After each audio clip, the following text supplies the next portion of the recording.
Bismillahirrahmanirrahim. Assalamu alaikum students. Today our topic of discussion is mode of action in auxins from plant growth regulators. Mode of action in auxin. तो इसमें हम ये देखेंगे कि plant में जब auxin मौजूद होता है तो उसमें वो अपना जब कोई एक्शन परफॉर्म करता है या अपने इफ़ेक्ट्स शो करता है तो प्लांट्स में कौन सी ऐसी चेंजेस आती हैं, कौन से ऐसे फिनोमिना होते हैं जिसकी वजह से वो प्लांट जो है वो ऑक्सिन का रिस्पांस शो कर पाता है और उसके जो इफ़ेक्ट्स हैं वो उसमें नज़र आना शुरू होते हैं। तो ये सारा हमने पढ़ना है इस मोड ऑफ एक्शन में।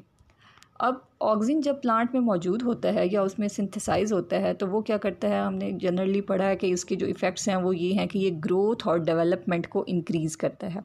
अब ग्रोथ और डेवलपमेंट को ये इंक्रीज़ कैसे करता है कि ये सेल्स की तादाद को बढ़ा देगा, मींस सेल डिवीजन ज़्यादा हो जाएगी, या फिर सेल जो है वो इलोंगेट होना शुरू हो जाएंगे, ग्रोथ बढ़ेगी उनकी, सेल इलोंगेशन होगी, या फिर ये सेल की डिफ्रेंसिएशन भी कराते हैं। तो सेल इलोंगेशन, सेल डिवीजन और सेल डिफ्रेंसिएशन, ये जो डिफरेंट जो प्रोसेसेस हैं, ये डेवलपमेंटल प्रोसेस जो हैं वो इंक्रीज़ हो जाते हैं due to the presence of auxin. फिर 1950s में जो इनिशियल वर्क हुआ जिसमें एक्सपेरिमेंट्स किए गए तो उससे ये पता चला कि प्लांट में जब इंडोल एसिटिक एसिड मौजूद होता है जो कि नेचुरल फॉर्म है ऑक्सिन्स की, तो उसकी मौजूदगी की वजह से न्यूक्लिक एसिड कंटेंट जो है वो बढ़ जाता है। और मोस्टली वो कहते हैं कि 48 आवर्स के बाद, मतलब ऑक्सिन जब उसमें प्रोड्यूस हुआ उसके 48 आवर्स के बाद देखा गया कि उस प्लांट में न्यूक्लिक एसिड की तादाद ज़्यादा हो गई है। अब न्यूक्लिक एसिड जो है, जैसे आपको पता है कि वो डीएनए भी हो सकता है या आरएनए भी हो सकता है, तो डीएनए और आरएनए की कंसंट्रेशन बढ़ जाती है due to the presence of auxin. अब यही जो ऑब्जर्वेशंस थी, ये ऑब्जर्वेशन सिलबर्गर एंड स्कूब ने ये ऑब्ज़र्व किया और उसके बाद उन्होंने इससे रिलेटेड एक हाइपोथेसिस पेश की जिसको जीन एक्टिवेशन या जीन एक्सप्रेशन हाइपोथेसिस कहा जाता है। और उसमें इन्होंने यही कहा कि ऑक्सिन जब प्लांट में मौजूद होता है तो वो न्यूक्लिक एसिड की सिंथेसिस को इन्फ्लुएंस करता है, जिसकी वजह से न्यूक्लिक एसिड कंटेंट प्लांट में ज़्यादा हो जाता है। उसके बाद कुछ और एक्सपेरिमेंट्स भी होते रहे तो उससे ये पता चला कि ऑक्सिन का जो इफ़ेक्ट है न्यूक्लिक एसिड्स पे, हमने अभी बात की कि जब ऑक्सिन मौजूद होता है तो न्यूक्लिक एसिड्स की जो मिकदार है वो बढ़ जाती है प्लांट में। तो वो कहते हैं कि इसका जो इफ़ेक्ट है वो डायरेक्ट नहीं है बल्कि ये इनडायरेक्टली जो है इस तरह से उसकी कंसंट्रेशन को बढ़ाता है।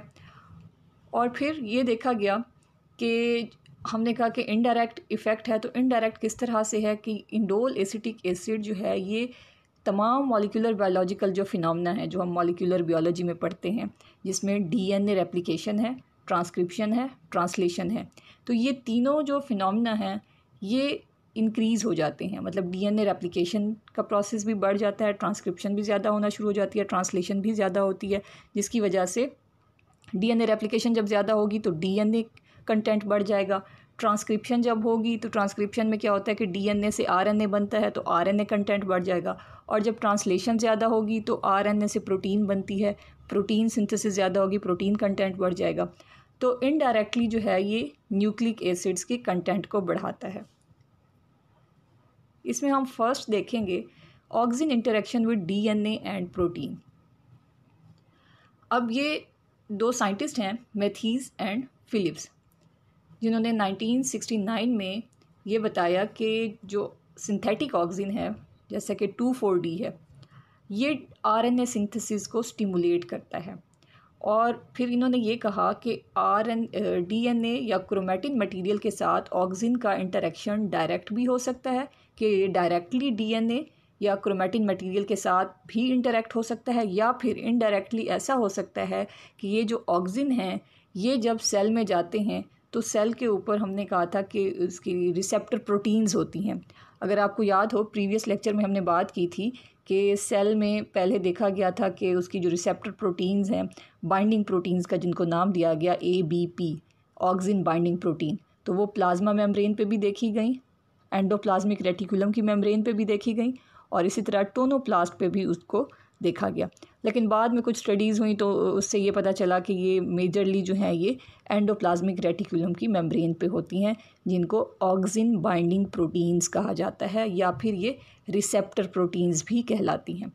तो यहाँ पर जो बात कही जा रही है वो ये है कि ऑक्सिन का इंटरेक्शन डीएनए के साथ डायरेक्टली भी हो सकता है, कि डायरेक्टली वो उसको स्टिमुलेट करेगा कि वो रेप्लिकेशन करे, उसके बाद ट्रांसक्रिप्शन हो और उसके बाद ट्रांसलेशन हो, या फिर ऐसा भी हो सकता है कि ये रिसेप्टर प्रोटीन्स के साथ मिलके एक कॉम्प्लेक्स बना ले और फिर उसके बाद ये अपना एक्शन जो है वो शो करे।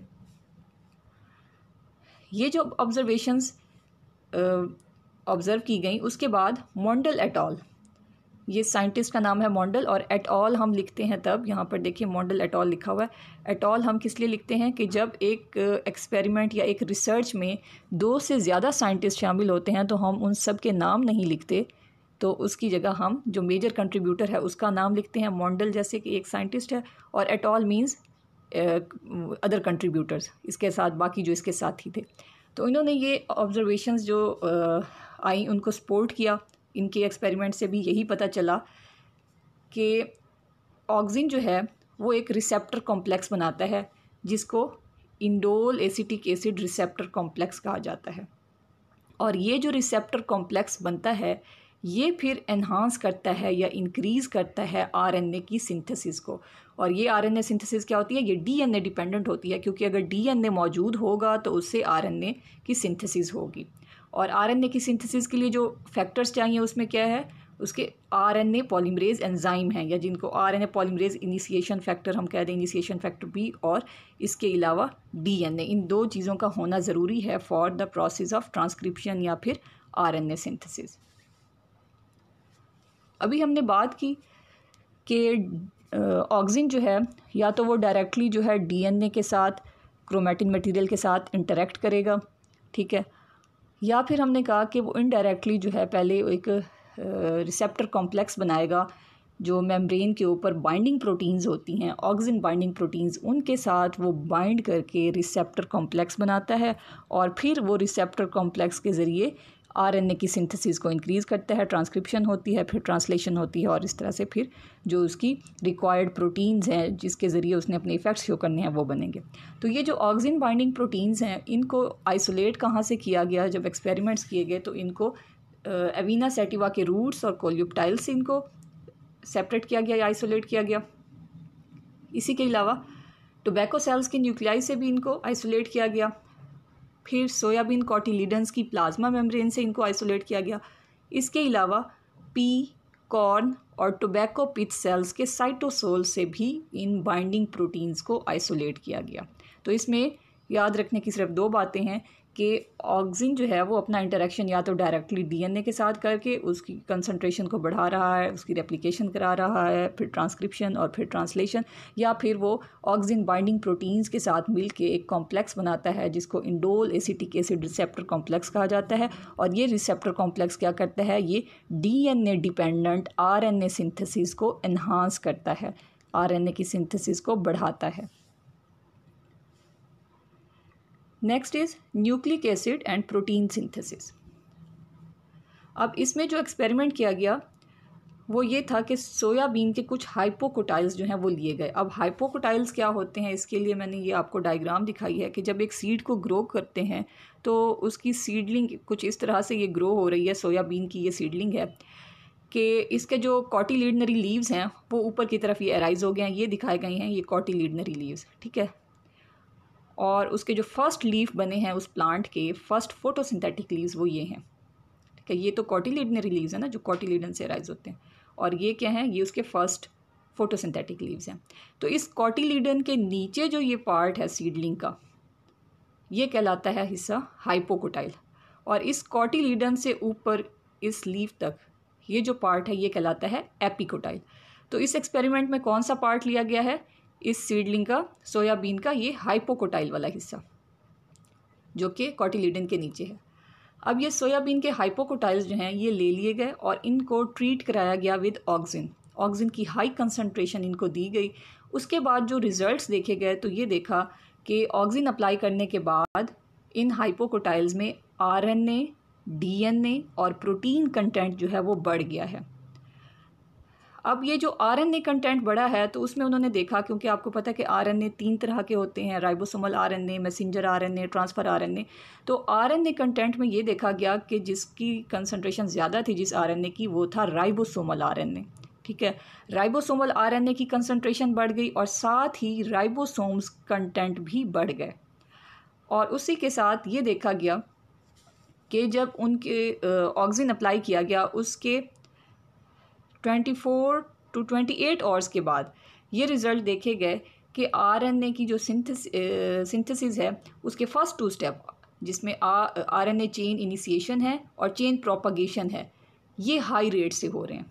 ठीक है, मतलब ट्रांसक्रिप्शन के इनिशियल जो स्टेप्स हैं, चेन इनिशिएशन है और चेन प्रोपगेशन या जिसको चेन इलोंगेशन कहा जाता है, ये जो है ये रैपिडली ये हो रहे हैं बाय आरएनए पॉलीमरेज, जिसकी वजह से आरएनए कंटेंट ज़्यादा हो जाएगा। अब जैसा कि हमने अभी बात की कि आरएनए जो है ये 3 तरह के होते हैं, मैसेंजर आरएनए, राइबोसोमल आरएनए और ट्रांसफ़र आरएनए। इसी के साथ आपको पता होगा कि प्रोकैरियोट्स में जब ट्रांसक्रिप्शन होती है तो उसमें एक ही आरएनए पॉलीमरेज होता है जो कि तीनों आरएनएज़ की सिंथेसिस करता है, जबकि यूकैरियोट्स में ऐसा होता है कि डिफरेंट आरएनए पॉलीमरेजेस होते हैं। आरएनए पॉलीमरेज 1 है, 2 है, 3 है, जो कि स्पेसिफिक होते हैं स्पेसिफिक आरएनए के लिए, जिसमें आरएनए पॉलीमरेज 1 जो है वो राइबोसोमल आरएनए की ट्रांसक्रिप्शन करता है। ठीक है, मतलब वो ट्रांसक्रिप्शन करके राइबोसोमल आरएनए बनाता है। और इसी तरह से आरएनए पॉलीमरेज 2 जो है ये ट्रांसक्रिप्शन करके मैसेंजर आरएनए बनाता है। तो फिर इसमें जो हमारे पास जो रिज़ल्ट्स हमने कहा कि आए एक्सपेरिमेंट से, तो उससे ये पता चला कि ऑक्सीजन जो है वो क्या करता है, वो डिनोवो सिंथेसिस करता है आरएनए पॉलीमरेज 1 की। ठीक है, उसमें ये एंजाइम ज़्यादा जो है वो प्रोड्यूस होगा और जब ये एंजाइम ज़्यादा होगा तो ये एंजाइम जो है ये क्या करेगा, ये आरएनए राइबोसोमल आरएनए जीन्स की ट्रांसक्रिप्शन कराएगा। ये वो जीन्स हैं जो कि डीएनए पे मौजूद होंगे, राइबोसोमल आरएनए जीन्स, और ये जीन्स स्पेसिफिक हैं for the synthesis of ribosomal RNA. जब आरएनए पॉलीमरेज 1 ये जो है इसकी डिनोवो सिंथेसिस होगी प्लांट में, मतलब जब ऑक्सीजन ज़्यादा होगा तो ये de novo synthesis means again from the beginning जो है इसका प्रोसेस स्टार्ट हो जाएगा इसकी सिंथेसिस का। तो सबसे पहले ये आरएनए पॉलीमरेज 1 जो है ये सिंथेसाइज होना शुरू हो जाएंगे और जब ये एंजाइम सिंथेसाइज हो जाएगा तो ये ट्रांसक्रिप्शन कराएगा आरएनए की और उससे फिर ये राइबोसोमल आरएनए बनेंगे। Furthermore, the increase in ribosomal RNA and ribosome accumulation has been shown to be correlated with a large-scale increase in transtable messenger RNA। फिर ये देखा गया कि जब राइबोसोमल आरएनए जीन्स की ट्रांसक्रिप्शन हो जाती है और उससे राइबोसोमल आरएनए बन जाते हैं तो उसी के साथ उस प्लांट में मैसेंजर आरएनए कंटेंट भी ज़्यादा पाया जाता है। मीन्स साथ ही ये जो आरएनए पॉलीमरेज 2 है जिसका ये फंक्शन है कि इसने मैसेंजर आरएनए बनाने हैं ट्रांसक्रिप्शन के बाद, तो ये भी साथ ही साथ अपनी एक्टिविटी शो करता है और ये मैसेंजर आरएनए जीन्स की ट्रांसक्रिप्शन कराता है। ये जीन्स डीएनए के ऊपर होते हैं। डीएनए के वो जीन्स जिन्होंने मैसेंजर आरएनए बनाना है उनको ट्रांसक्रिप्शन के बाद ये जो एंजाइम है ये उनसे मैसेंजर आरएनए जो है ये सिंथेसाइज करता है।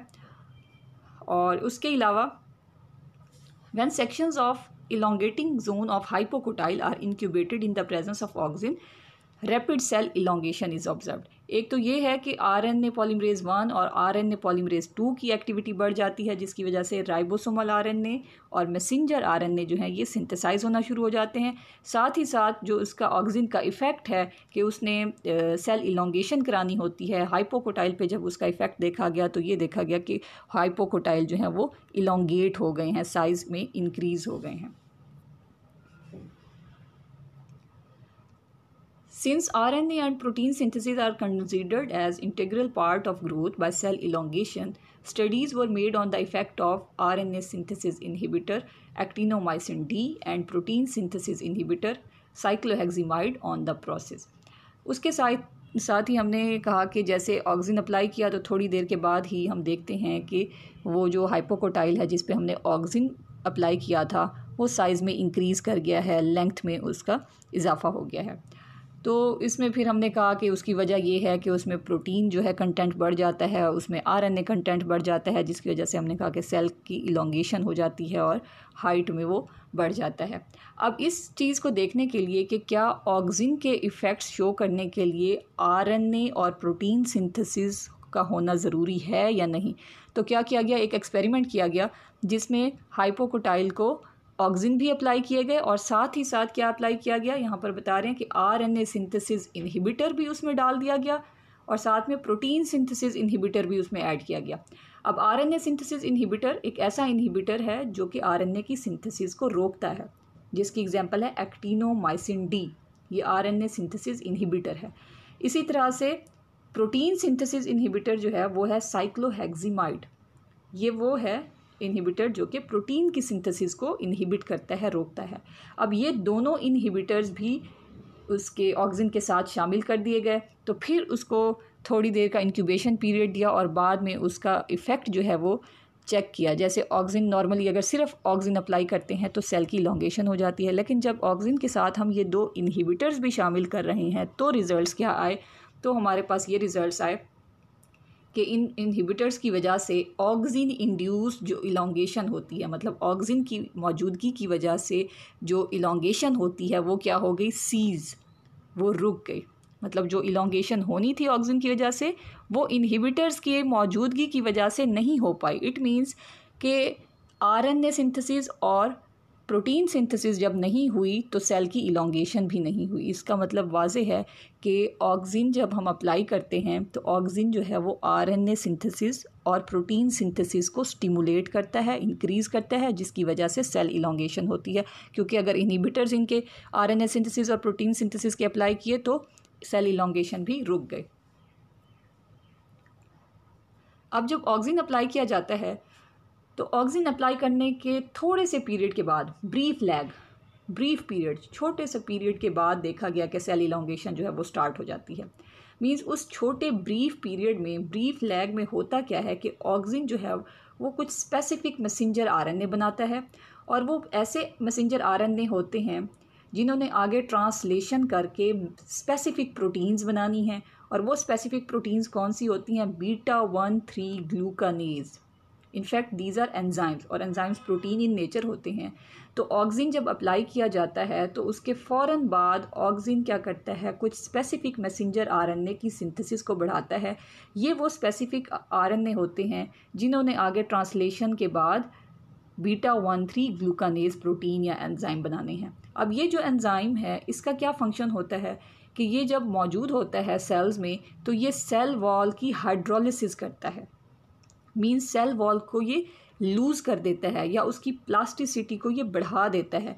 जब सेल वॉल लूज़ हो जाती है, मोर इलास्टिक हो जाती है, तो वो इजीली जो है इलोंगेट करती है। अगर सेल वॉल रिजिड हो तो वो रिजिडिटी की वजह से इलोंगेट नहीं कर पाती, लेकिन जब सेल वॉल लूज़ हो जाती है due to hydrolysis of cell wall, और जो कि हमने कहा β1,3 ग्लूकानेज करता है, तो उसमें इलोंगेशन ईजिली हो जाती है। तो इसके लिए जो मॉडल जो है प्रपोज़ किया गया वो ये है, जैसे यहाँ दिखाया गया है कि सेल में डीएनए मौजूद था। जब सेल में ऑक्सिन की कंसंट्रेशन बढ़ गई या ऑक्सिन अप्लाई किया गया या नेचुरली तौर पे उसमें बना, तो उसकी वजह से क्या हुआ कि इस डीएनए की ट्रांसक्रिप्शन जो है वो बढ़ गई। डीएनए से स्पेसिफिक मैसेंजर आरएनए बने और वो स्पेसिफिक मैसेंजर आरएनए ट्रांसलेशन करेंगे। ट्रांसलेशन करने के बाद वो बना रहे हैं β1,3 ग्लूकानेज, और ये एंजाइम क्या करेगा, ये सेल वॉल की लूजनिंग करेगा, जिससे ग्रोथ और डिफ्रेंसिएशन जो है वो बढ़ जाएगी। लेंथ वाइज जो है सेल इलोंगेट करेंगे और ग्रोथ शो करेंगे। तो ये तो आज का हमारा टॉपिक था। नेक्स्ट लेक्चर में भी हमने मोड ऑफ एक्शन पढ़ना है और उसमें हमने डिफरेंट थ्योरीज पढ़नी है। That's it. Thank you. अल्लाह हाफिज़।